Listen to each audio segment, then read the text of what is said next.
This is the Mobile Tech Podcast, brought to you by worldpodcasts.com. Now here's your host, Tech Girl, Miriam Joie. Brought to you by Audible. Stay tuned for a special offer at the end of the show. Hi, and welcome to the Mobile Tech Podcast. I'm your host, Miriam Joie, and today is Friday, September 2nd, 2022, and I'm in Berlin for IFA, and my guest is the impeccable Nick Gray of Phandroid again. Thank you for having me. I appreciate it. Thanks for being here, Nick. So it's IFA. It's a quiet IFA. It's the return of IFA. How do you feel about IFA? I've had this conversation probably about 5 times today with a bunch of different people, from press to PR to OEM representatives, and it is a different show. And I know this one's a little bit different for you because this is one of the first ones you've attended in person. But having been here 5 times, it's usually not a big mobile show, and we've always known that. But it just feels a little bit different and a little bit off. But honestly, it feels really good because this is the first trade show that they're treating it pretty much like COVID is done. There's no masks, there's no restrictions in that aspect. And so it feels like the show floor is open and accessible more than it has been at CES earlier this year and even MWC. I agree. And I think that's kind of a general change I've seen in Germany, because I've been traveling to Germany for my car coverage quite a bit this year. And up to about April, we still were doing tests coming back to the US. Mm-hmm. They were testing us every day as part of the trip, the car companies. Everyone we were running into everywhere in Germany was wearing a mask. Yeah. And then all of a sudden I came here, when was it? Like early July? And it was night and day. Everything was changed and gone. So I think we're seeing that at IFA.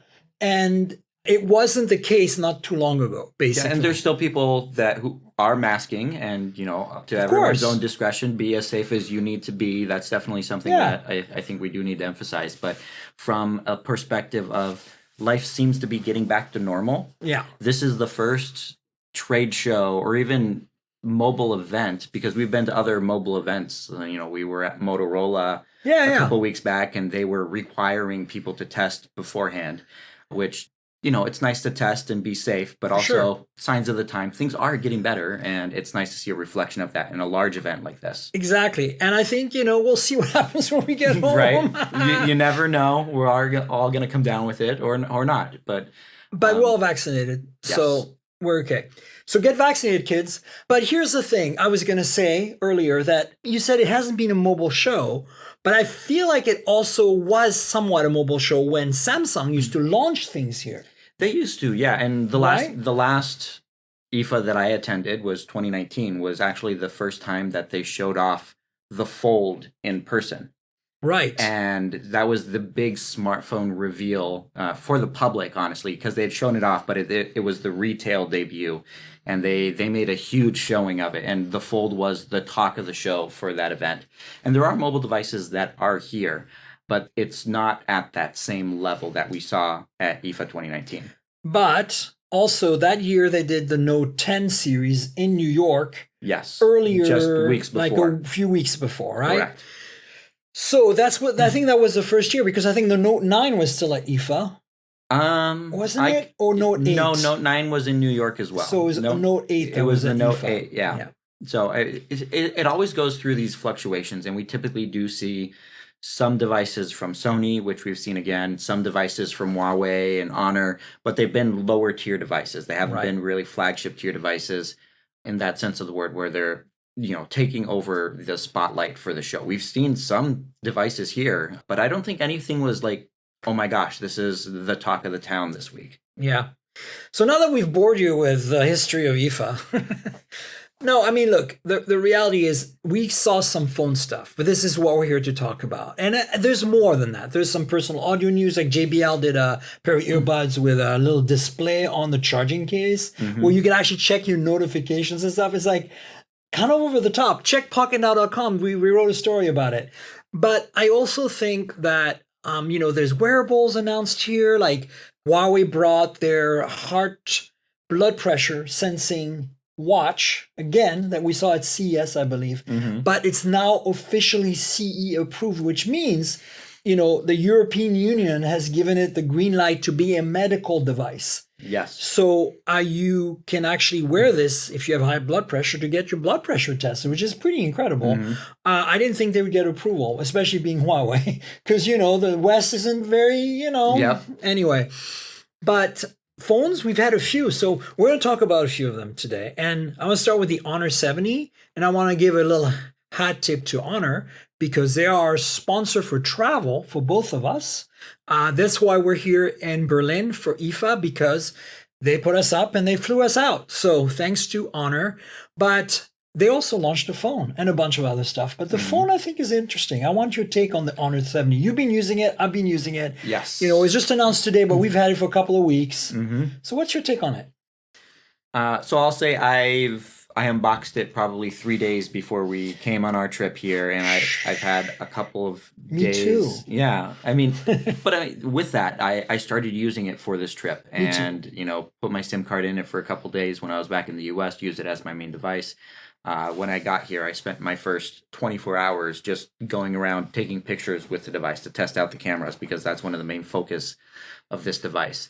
But it is I would say, a solid mid-range phone that still has some hints of the old Huawei mothership. Yeah. As far as the design goes and some of the software experience as well.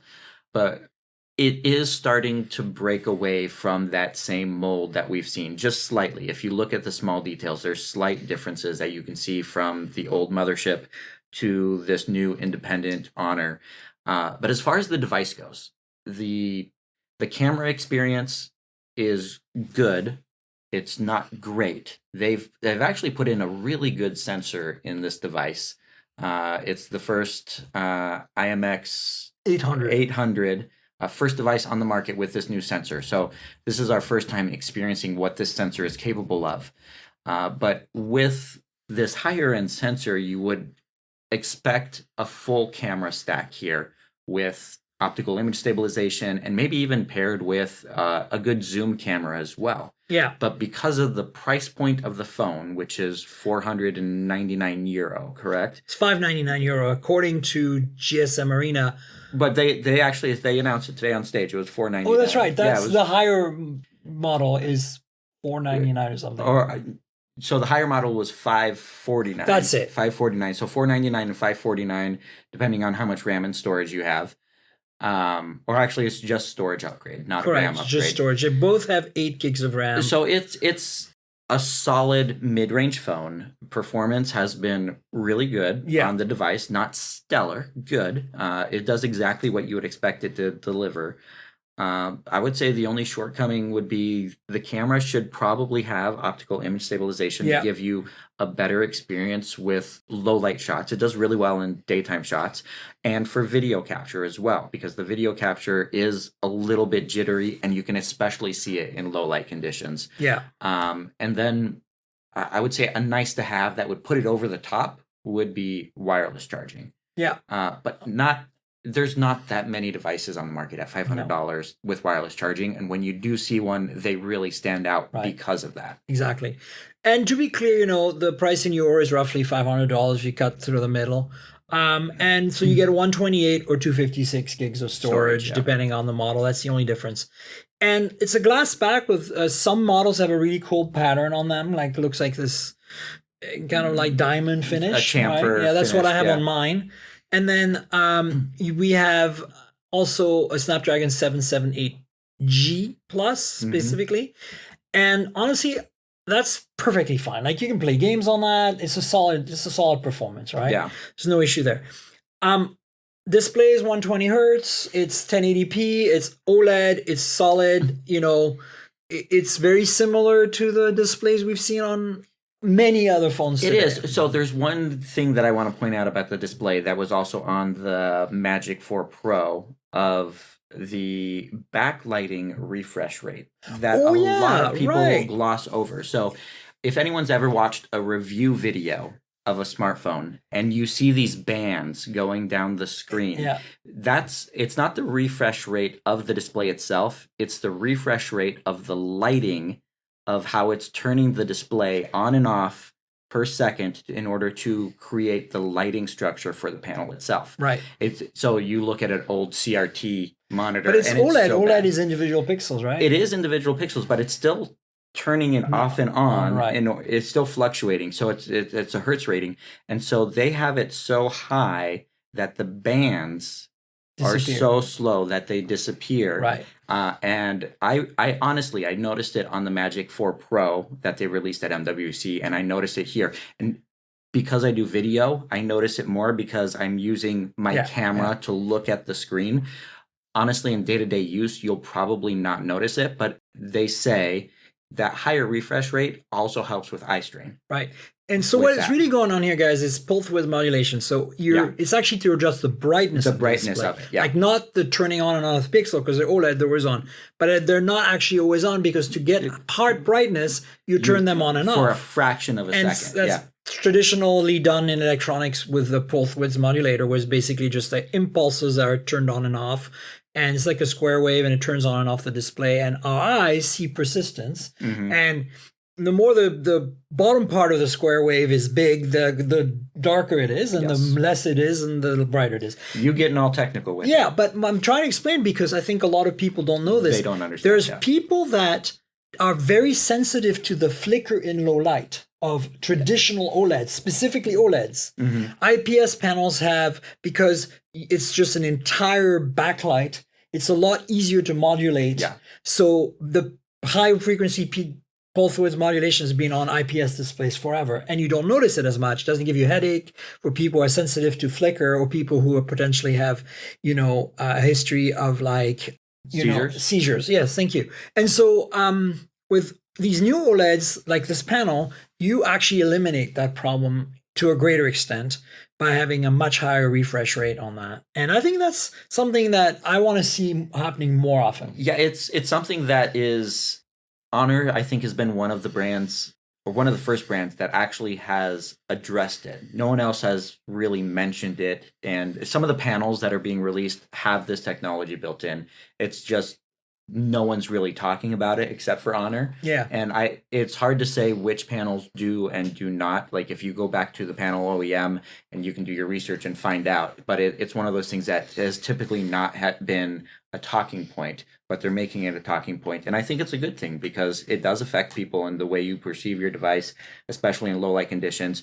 And you notice it more the lower the brightness is. Right.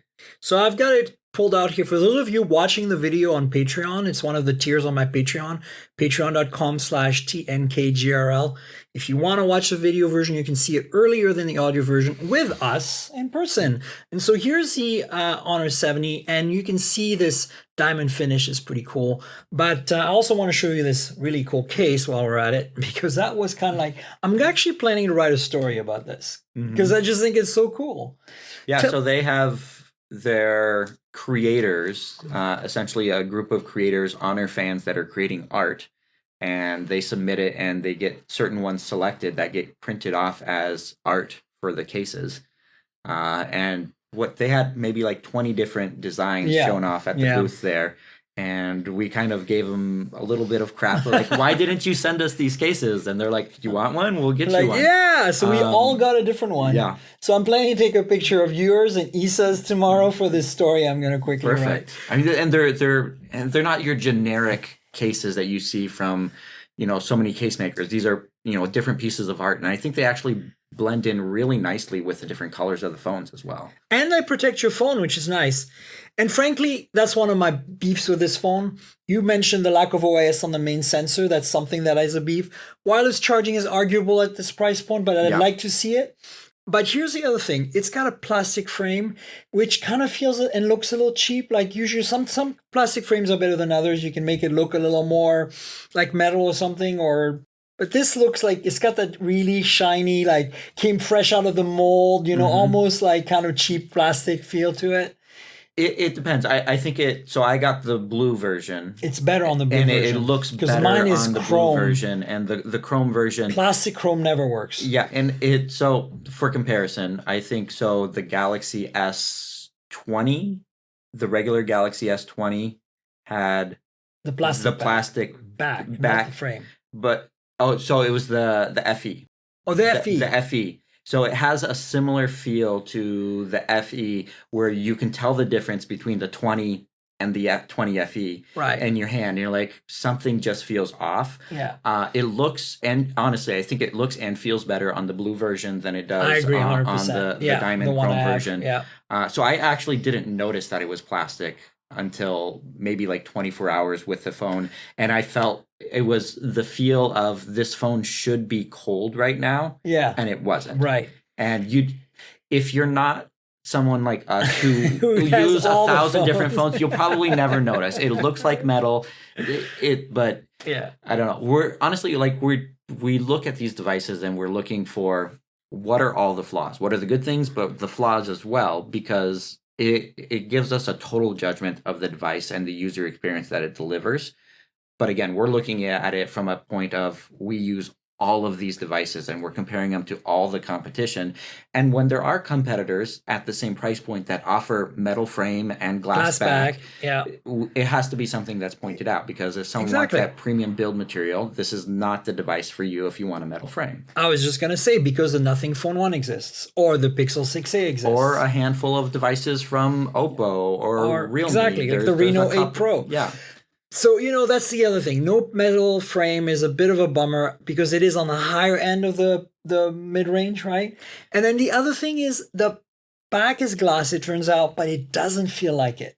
At least on my model, it really feels like plastic to me. And I don't understand what they've done there that makes it feel like plastic. Because usually I can tell them apart. I had the same feeling when the Pixel 4 was announced. And you were with me at the Pixel 4 launch event in New York. Yeah. And I asked you, is this glass or is this plastic? And I said glass, right? Well, we talked for a minute and we're like, we don't know. Right. And but it's that distinct, like the satin finish on mine, the blue one, it has a satin finish on the glass. And it's so smooth and so nice to touch, but there are so many plastic finishes that are similar to that it's hard to distinguish whether it is plastic or glass. And you can typically tell because the glass will be cold to the touch. Yes. But the satin finish Makes typically it change, isn't yeah. cold to the touch. I don't know if that's a good thing or a bad thing. Yeah. But I do love satin finish glass more. I cannot see any fingerprints on the back of that amazing, phone. It's yeah. amazing. Like if you Whereas hate mine fingerprints- is like a nightmare. Yeah. So there's a clear distinction. Like if you want a satin finish, go with the blue. If you want the cool diamond facets on the back, go with the white. But there is a black as well, but I don't recommend think- it. It's not the pretty one. Right. But I think the diamond finish is also problematic because that's why I thought it wasn't glass, because it has, how glass and polycarbonate reflect light slightly differently? Mm-hmm. This reflects light like a polycarbonate because behind the glass layer, they have this intricate multi-layer pattern. Yeah, I would say it's a sticker behind. Like a film. Yeah, it's a film. It's a film behind the glass. And yeah. because of that, it reflects light a certain way and it looks like plastic. It doesn't, I couldn't also feel the coldness. Maybe it's a thin enough glass that it gets warm pretty quickly. And if you handle the phone for a minute, you don't notice. But look, we're really picky here. Yeah. The thing I'm trying to get to is that there are some phones out there, like I said, the Nothing Phone 1, if you take away the gimmick of the rear transparent layered like LED goodness back there, or badness, depending who you are. I would say it's goodness. I think it's goodness. But if you take that away, that is one of the most well-balanced phone overall. Like nothing stands out as better. The Pixel 6a in comparison is also really well-balanced, but the 6-years display brings the display part down and the tensor brings the chip part up, making it less well-balanced for a mid-ranger. It's not a bad thing. I personally am happy with that 60Hz display and the tensor is awesome because look at the photos. But what I'm trying to say is that if you look at Nothing Phone 1, it has delivered the most balanced phone we've seen in a long time. Metal and glass, wireless charging, mid-range processor, enough RAM and storage, decent enough camera system, and the display I think is really nice. One of the few Android phones with, even though it's a little bit more bezel, has an even bezel all the way around, which I'm sorry, but this is an iPhone thing that all Android phones should have at that price point. Like, how is it that we're still fighting this fight?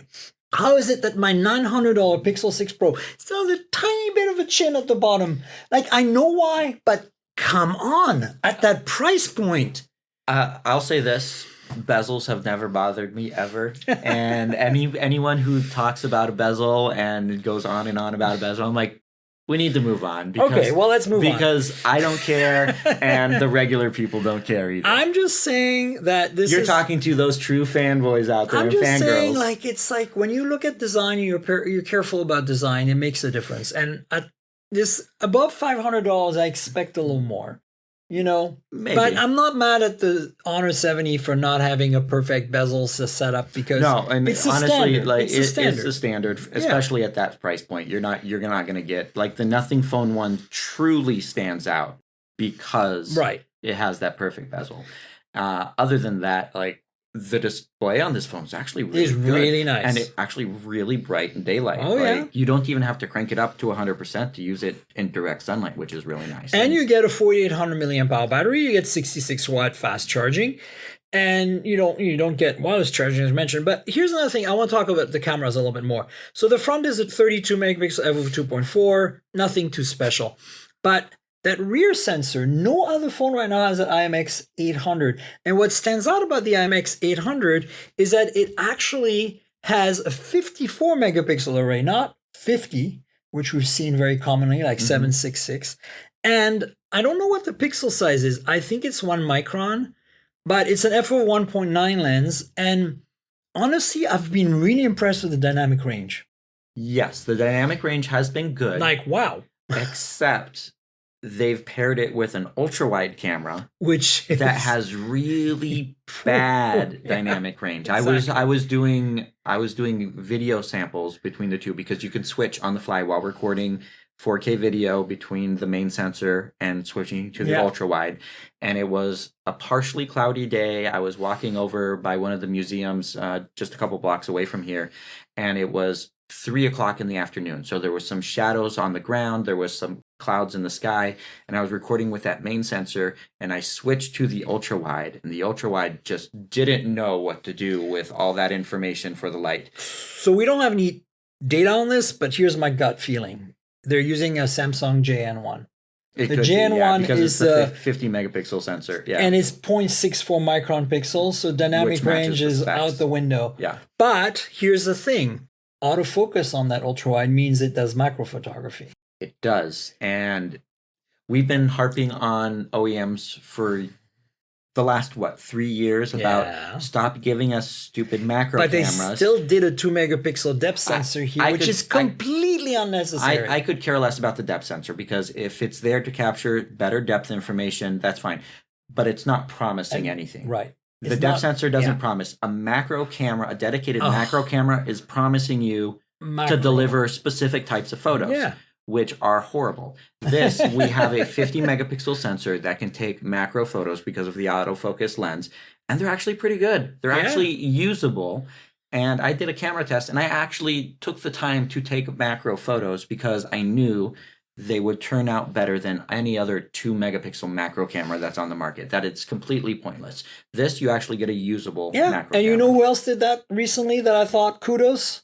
Moto with the Moto Edge 2022. 13 megapixel camera for the ultra wide that also has macro capability because of the autofocus. Yes. And they didn't do an example of a phone who failed completely at doing this, especially for its price point, OnePlus 10T with that stupid 2 megapixel sticker cam. It's so pointless. It's so bad. You can use the main sensor, which is actually pretty decent, punch in 2 times, and it's a better photo. Yeah. It's like you can use the ultra wide and it'll take better photo. It's ridiculous. Well, there you go. We spent 25 minutes on the Honor 70. Well, 5 minutes on IFA. Yeah. But the point is that, look, it's good to see them doing a mid-ranger that, checks a lot of the boxes. Well, and I think this is going to be, I would say, for the rest of the year, their most important device in the European market. They're doing a big push in the EU for this device. They've had the Magic 4 Pro, which is good, but it's an incredibly expensive device. And Honor has been known in the European market of having budget-friendly, good phones, all-rounded, good devices. Not going to be incredible, but for the price, it is good. And I think this will help them reestablish some market share that they've lost in the European region with this device. 100%. So, let's move to some other phones that were announced at IFA because I feel like we've got quite a bit. So I just want to rapid fire through some of them and maybe spend a bit of time on others because there's some that we both have, but we really haven't had time to play with them. And I just want to kind of announce that they exist because otherwise 2 weeks from now, I'm going to forget. So the first one that I think is pretty interesting is the Huawei Nova 10 and the 10 Pro, which is basically twin phones. And here's what struck me. I played with them today a little bit, and they are thin AF. They are. Holy crap, they're thin. And they're bling AF too. If you define a Chinese phone, if you go to China, a lot of things are ornate. Very ornate, like architecture in particular. This phone is really ornate. And I think that's a good thing. It looks good. Because there's so many devices that are on the market, and first off, from the front of the phone, it looks like any other device. Exactly. You flip it over, and all of a sudden, you're presented with this wash of color and this ornate camera module that has some design. Like someone took the effort to add some design elements to this, and it looks kind of like a piece of jewelry over the camera module a little bit. It has a lot of text too. They have every spec possible. The Nova and all the numbers and everything. So if you like micro text, which I think micro text on the back of on tech gives it that techie look. Yeah. Kind of like the Asus, the Zenfone, how it has the micro text next to the camera. Right. It just adds a little bit of flair that you don't see that often. And some people are going to look at the back of the phone and say it's completely gaudy. But if it's your style and you like it and you want something that's going to stand out, I say go for it. I've been polite and said it's blingy. Blingy. Now, some people will say it's gaudy. Oh, but I agree, 100%. But some people don't like bling. So there you go. So, it's interesting because, again, I don't want to make too many parallels because they are separate companies. But there's a lot of similarities to this phone and the Honor 70 we just talked about. There are enough differences, though, too. The design does stand out quite a bit. And it's, again, plastic frame, glass back, I'm pretty sure, but both of them. They're super thin. There's slightly different display sizes, too, which is I didn't notice until I'm looking at specs because side by side I couldn't tell them apart. It's hard to tell them apart. apart. 6.8 roughly and 6.7 roughly. OLED 1080p, 120 hertz, both of them. Snapdragon 778G non-plus, both of them. We've got 128 gigs of storage or 256 gigs of storage on both, 8 gigs of RAM on both. We have, I guess this must be a 4G version. Yeah, it's a 4G version of 778G, obviously, because Huawei doesn't get the 5G love. The camera system is interesting because it's a 50 megapixel f/1.8, and it's the sensor that was in the P40 Pro.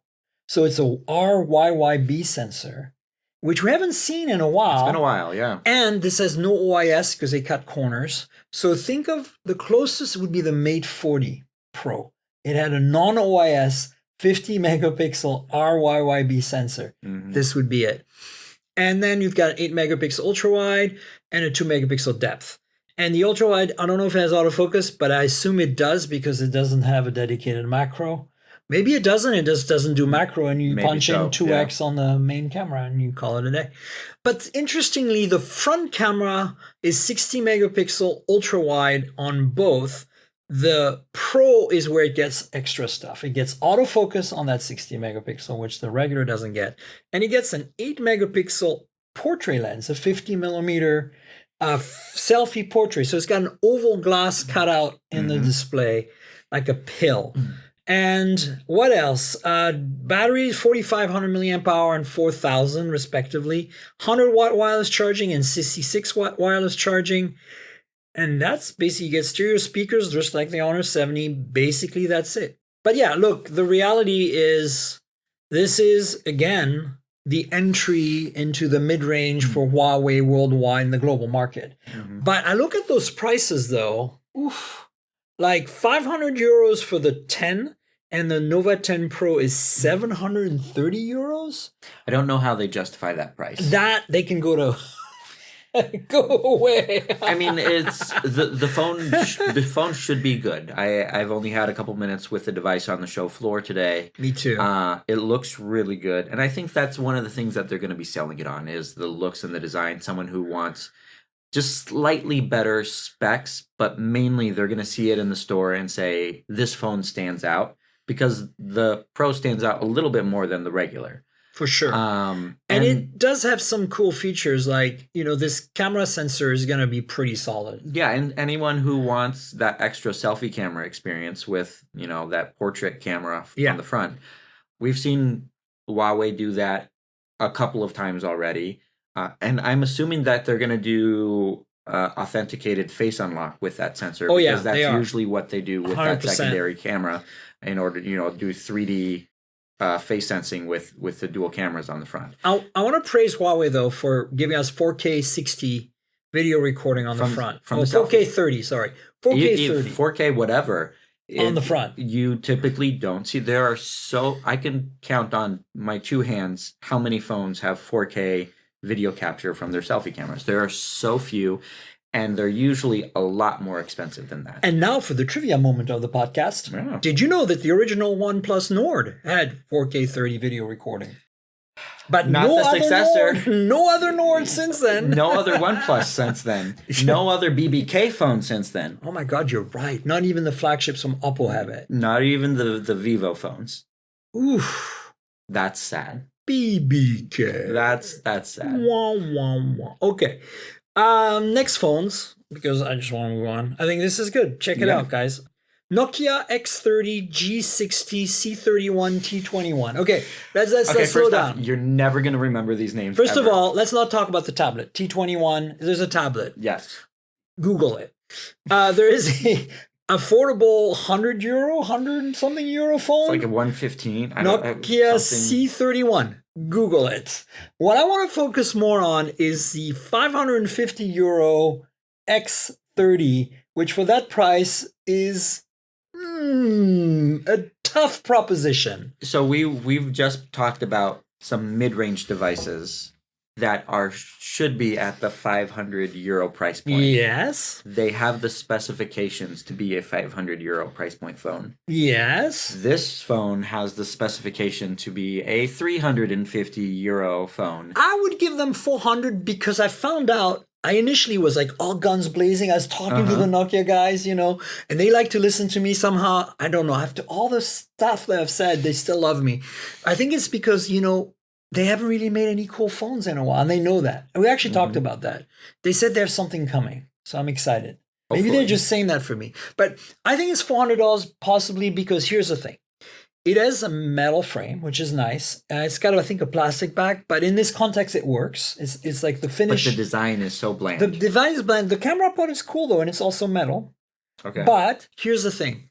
It is a 90 hertz 1080p OLED with very little bezels and a fingerprint sensor in display, which we haven't seen Nokia do in forever. No, they did some OLEDs on the second year that they were at MWC there. The X7, I think, was. Yeah, it that's was 4 years ago. Yeah, that's my point. Yeah. Okay, so we haven't seen a phone like that in a while, so I'll give them $400. But the thing that vexes me about this phone, Snapdragon 695 or whatever it is, you cannot have a phone. You can't have a 6 series phone for more than €500. I mean, look at this camera pod. It's cool. But yeah, look, it's like the RAM, like 6 gigs and 8 gigs, 128 gigs, 256 gigs of storage, 695 5G at that at €550. Are you kidding me? You can buy OnePlus 10T with Snapdragon 8 Plus Gen 1 at that price in Europe, possibly.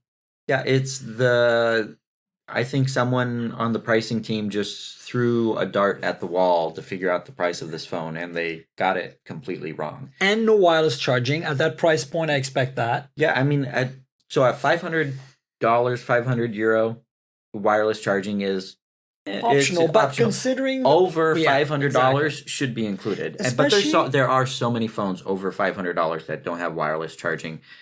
You mentioned OnePlus. The OnePlus doesn't have it. But it's hard to, I don't know. I think OEMs forget that these components are cheap. Yes. It's cheap to put it in. This is not an extremely thin phone. Right. So there's no excuse like, we were trying to cut down the millimeters to make it thinner. No, they didn't do that. Yeah, so might as well. It has a 4,200 milliamp hour battery. Like how? I don't understand how thick the phone is with a 4,200 milliamp hour battery. Well, it's very rugged, they said. because their phones are always very rugged. No, here, look, I'm vexed by the lack of wireless charging, particularly because Nokia has had wireless charging And on so many phones in the past. Yes. Also, 33-watt charging, meh, okay, that's fine. Okay, I gotta give them points for putting OIS on the main sensor, 50 megapixel, but I don't think it's a good 50 megapixel. I think it's only 1 micron, so I don't think it's even a Sony IMX766. It's probably like an OmniVision or a Samsung sensor that's 2 years old or something at this point. And I'm just like, yeah. Anyway, look, that's it. That's all I'm gonna say about this phone. Do we want to talk about their subscription service that they announced with their devices? That, because I think is the most exciting thing, honestly. But is it exciting? Because I don't understand the value that consumers are getting besides just paying them a monthly... It's the same value you get from driving a Tesla. It's the smug privilege of knowing that you're saving the environment, God damn it. So I'm paying you to not get rid of a phone? Correct. Okay. You're paying me to... get a new phone. Do you want to explain what the overall... I don't know how it worked. I didn't get it. This is exactly it. So HMD announced this subscription service that is essentially $10, $15 a month in order to get you to not upgrade your phone because they will support it for longer. But they're not promising more Android updates or security updates than Samsung or Google or anyone else. They're simply telling you, don't buy a new phone after 18 months. Keep your same one and pay us a subscription service to keep your phone. And we will provide the updates that any other OEM provides to their customers. How is the consumer benefiting here? I don't understand. No, they're paying the price for a new phone without getting a new phone.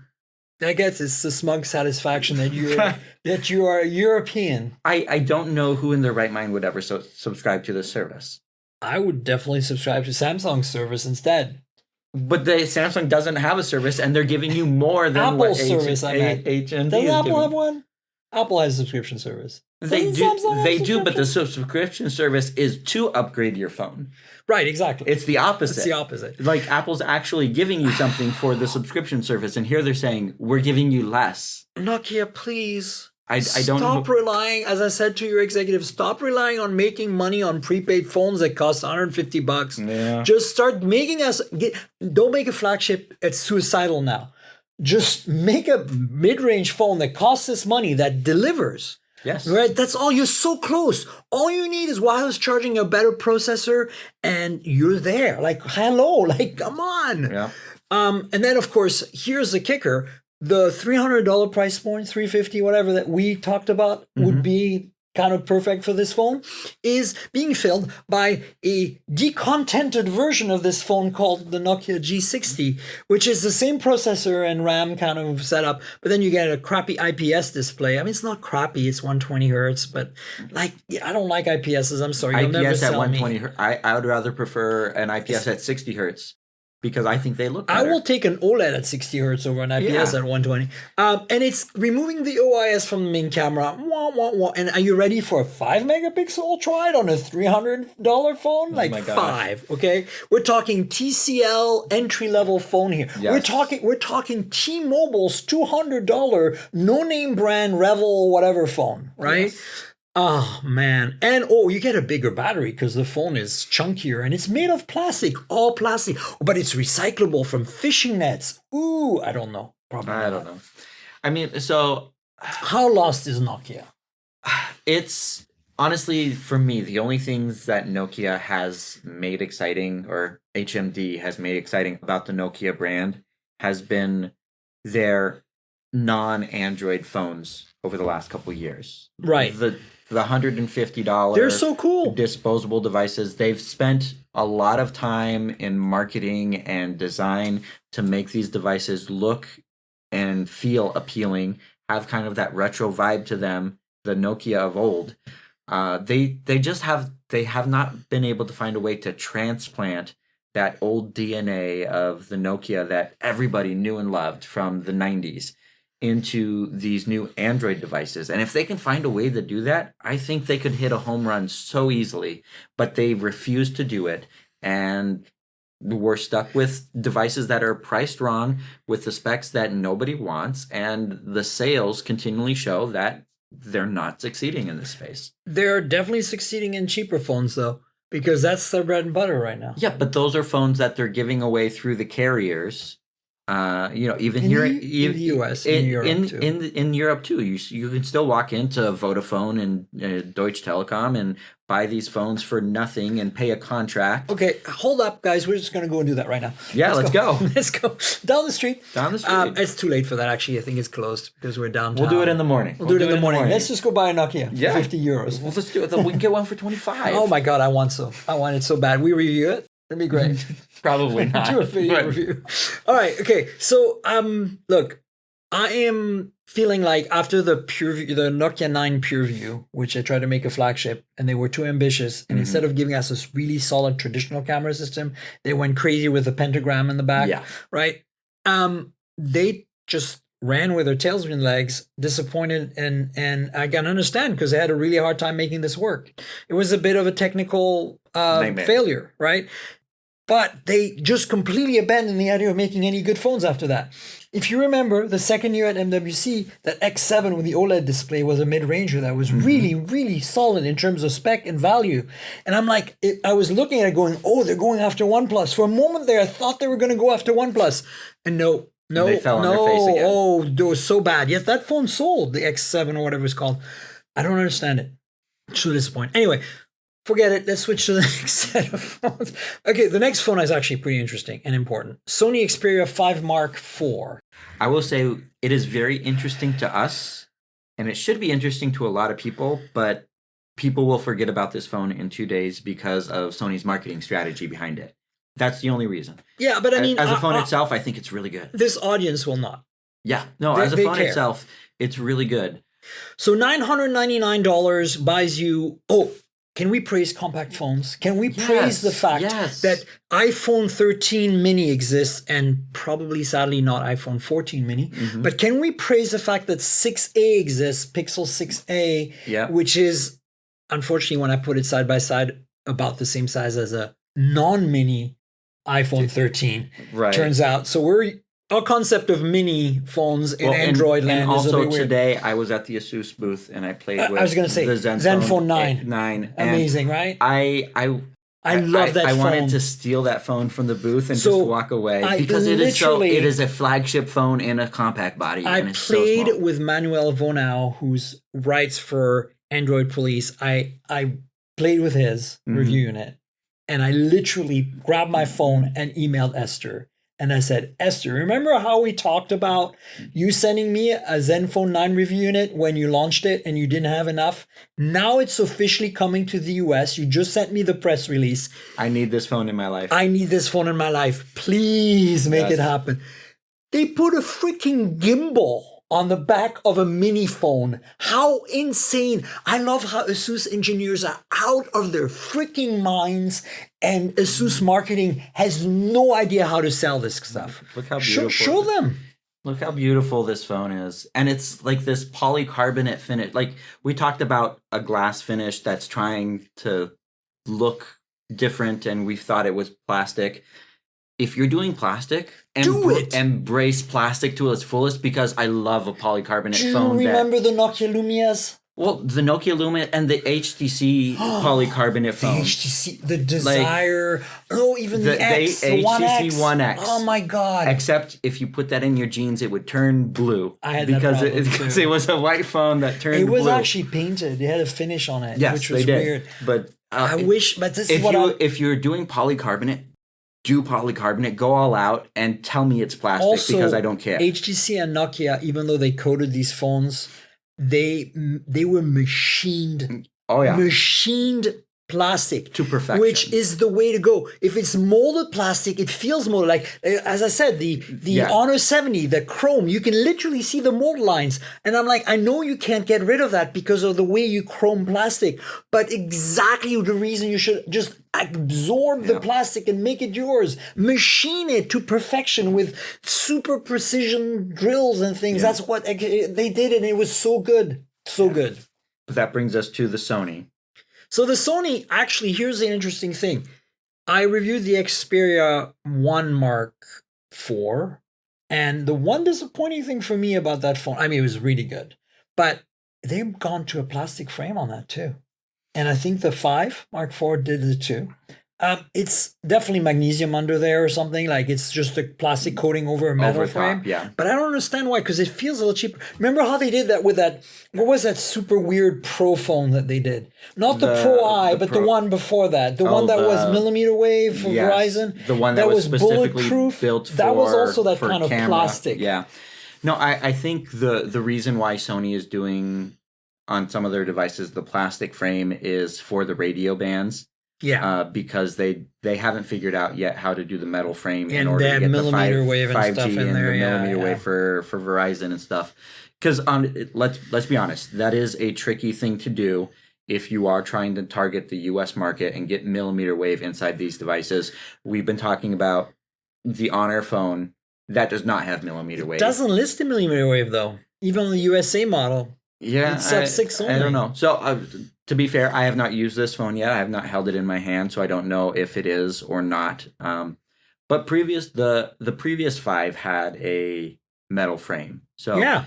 And for the price, honestly, you should have a metal frame at that point. And so if it's not listing the millimeter wave for Verizon, there's a good chance that it might have a metal frame on this device. But if you're looking at this phone versus its predecessor, and I don't know whether to feel good or bad about this, it does not look different than its predecessor. That's the problem. They're taking the iPhone approach of, we have a design that people don't hate, they don't love it. It's a good design, it's functional, there's nothing bad about it. So let's keep it until we have something better. And I think that's a good approach when you have a device that is functional, and I don't have any gripes about it. I do like to see, like, Samsung's kind of evolved their camera module, going into the metal frame look and they've tweaked it a little bit over the generations that they've had this design, but the same overall look and feel is kind of the same. Persistent. Except here, they've just kept it 100% the same. Yeah. How do you feel about the design?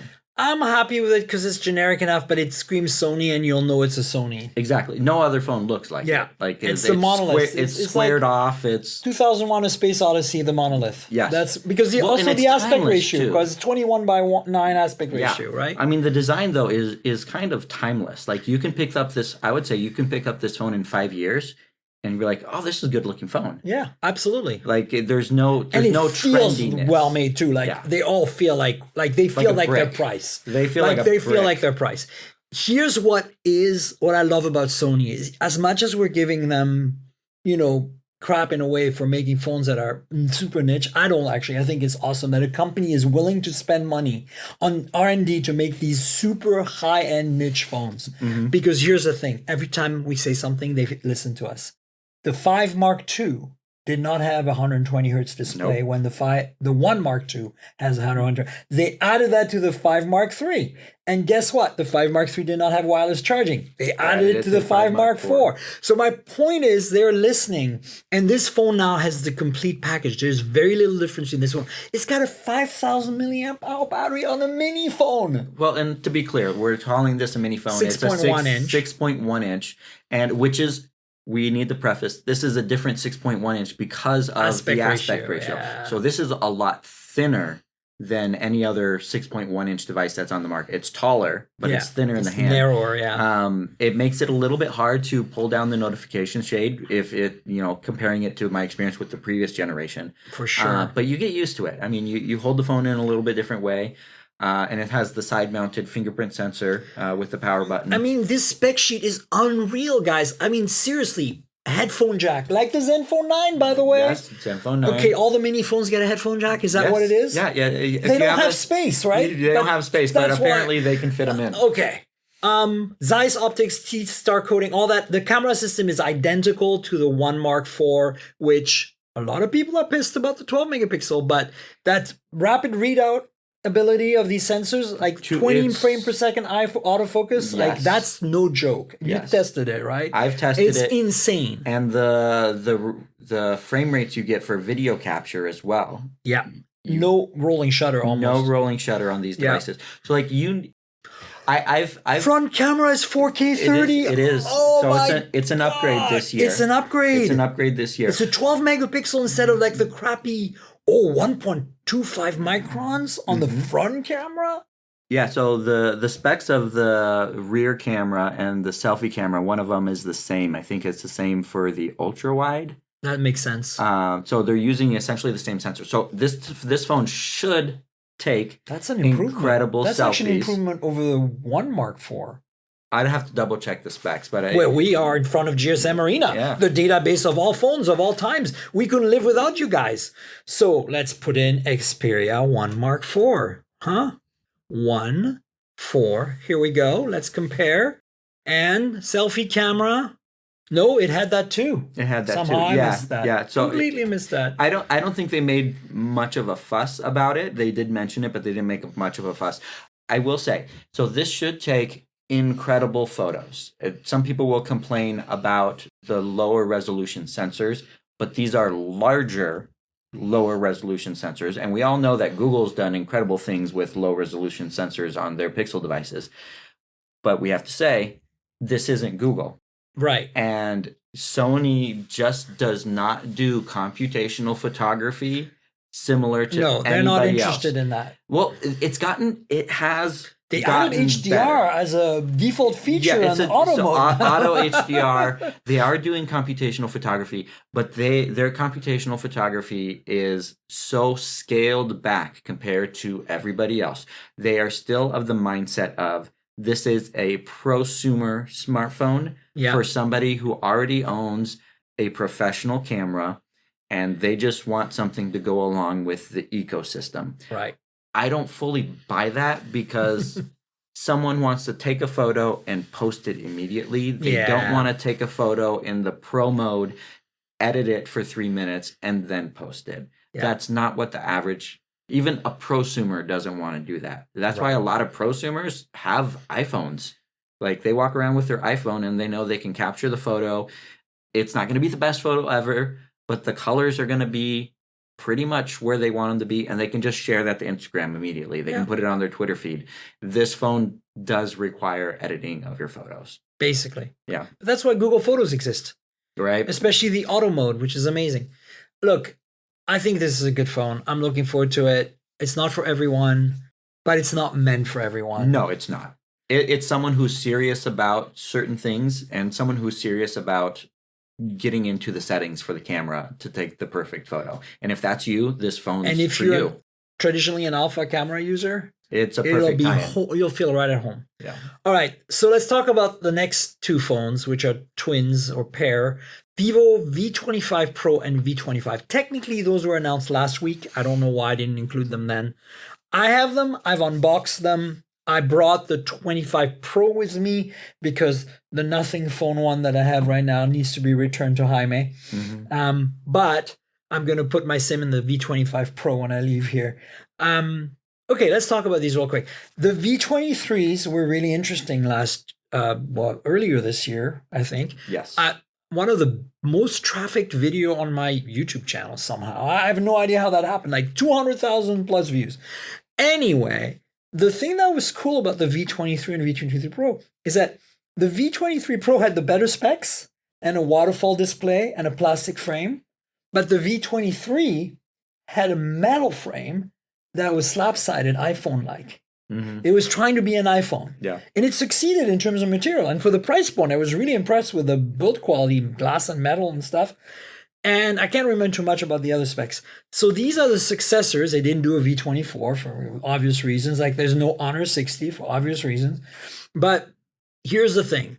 These are unfortunately in some ways a downgrade and in some ways an upgrade. The downgrade is that the 25, the slab-sided one, is now plastic. And I think the back might be glass on these because they have the color changing backs on both of them. That's the big shtick, right? But what they did add, which wasn't there before, is a OIS on the main camera. And at that price point, these are like not too expensive. They're mid-rangers, right? 440 euros, and I think a bit, that's for the Pro and a bit less for the... Yeah, it's that's not too bad, right? Yeah. So that's nice to have. So let's go through them real quick. So you get an AMOLED 120 hertz and an AMOLED 90 hertz, and they're 6.6 and 6.4 roughly in size. So one is smaller. That was the case before. That nothing's changed there. I think you get in-display fingerprint sensor. Yep. And then you get, is it on both though? Yeah. And then you get Dimensity. So this is really interesting. I don't remember what the last ones were, but I think they weren't both MediaTek. This is Dimensity 1300 and Dimensity 900. Which I honestly think are both really solid, yeah, respectable 100%. chipsets. I know MediaTek gets some flack from some Android fanboys, like, I must have Qualcomm all the time. But if you've used some of these new Dimensity chipsets, they perform incredibly well. And they're very, very power efficient as well. Right. Like, if battery life is a thing for you, these Dimensity chipsets, especially the 1300, I've tested a couple devices with the 1300 now. Yep. And it performs really good. 100%. And then you get 8 gigs of RAM minimum, no matter which one you buy. You can even get 12 gigs of RAM on some of these. Crazy. For a mid-range, that's insane. Yeah. But it's BBK group for you. Okay, so 64 megapixel main with OIS, 8 megapixel ultra wide, and 2 megapixel macro. Wah, wah, wah. You got that macro in there. Oh man, BBK group, part spinning to death. But here's the thing. The 64 megapixel on the Pro is slightly different than the 64 megapixel on the non-Pro. 0.8 micron versus 0.7 micron, so they save money on the sensor. So I think this might be a Sony IMX of some kind, and this is probably a Samsung of some kind because of the pixel sizes. Yeah. But, whatever. 30 milliamp hour versus 45 milliamp hour. 66 watt charging versus 44 watt charging, which I think is cool. 44 is kind of an odd one, right? Like, we haven't really heard that one before. Yeah, I think it's, it's going to be their proprietary charging too. It's not power delivery. And it just seems an odd number to cap it at. No. So. And you get stereo speakers. And here's the thing that kind of vexes me a little bit and bothers me about the V25 versus the V23 is that it's an AMOLED, right? Look at that chin. It's got it. It's like some of those cheaper phones from Realme and from Oppo even that are AMOLED but have a chin because they want to save money so they don't have the folded connector thing. And did you see it has a teardrop notch? Which makes me think this is a TCL AMOLED versus a Samsung. Oh, you're right. So TCL. But look at that. It's also got, maybe the teardrop is because it's got a 50 megapixel front sensor on the non-Pro with autofocus, whereas the Pro has a selfie camera that's 32 megapixel fixed focus. No, it's autofocus. Oh, it's autofocus too, right. Yeah. So you get autofocus on the front camera, but you get it looks like you get a bigger sensor in the front. Yeah. Maybe they couldn't do a punch hole. Well, that's debatable whether it's a bigger sensor or not. It's more megapixels. Well, I meant more megapixels. Yeah, so I would imagine the sensor is actually bigger on... But I think it's going to be a better setup because like FOV 2.0 versus 2.5 or 2.4, whatever it is, yeah. Well, again, depends on the size of the sensor. But debatable. On both of them, if you have autofocus on a budget device, and I would say these are more budget devices close to budget, yeah, because of the price point. Very few selfie cameras have autofocus. Like Samsung, I know, dude. It's really high end $900 devices. It's like crazy. Have that, and you never see this on a device at this price range. So I don't know. It could turn out really, really good for the selfie cameras on these devices, and something we typically don't see in this price range. Yeah, absolutely. Well, that's it for the phones. That's it for IFA phones, at least. I mean, I didn't even check to see what other news happened in the phone world this week. For all we know, we missed something important that happened in the US or something. I mean, no idea. there's always something, but no, it wasn't the biggest show ever as far as phones go. Some of these devices were actually announced away from the show. They just happened to be during the same week. Like Sony didn't even have a booth here at the show.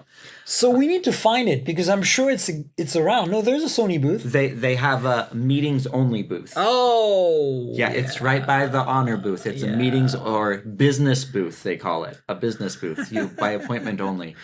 So, but yeah, maybe the carriers have it somewhere. Maybe so. Maybe so.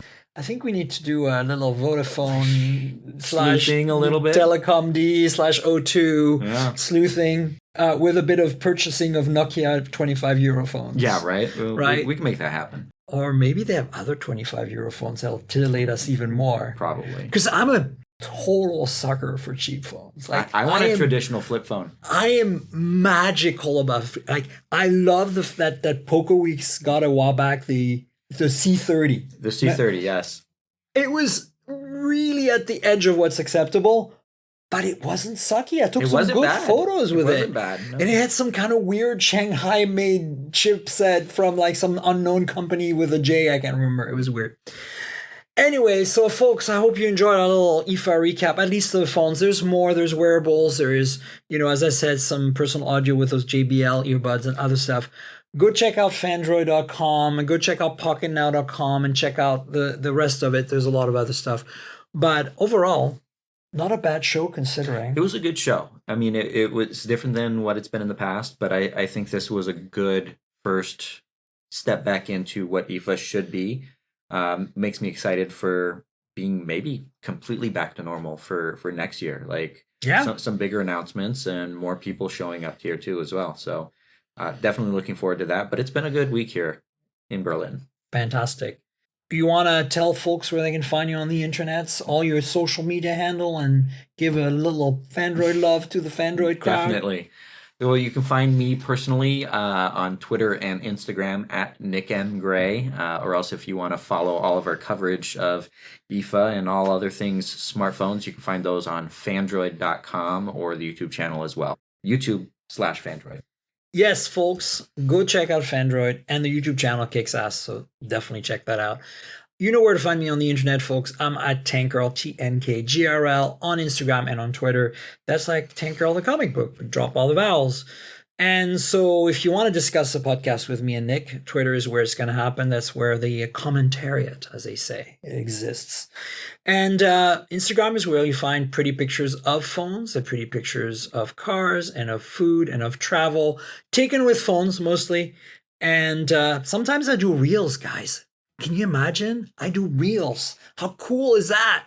But yeah, the podcast obviously lives at mobiletechpodcast.com. Please subscribe, tell your friends. You know how we're on every platform. So it's like Google Podcasts, Apple Podcasts, Pocket Casts, Spotify.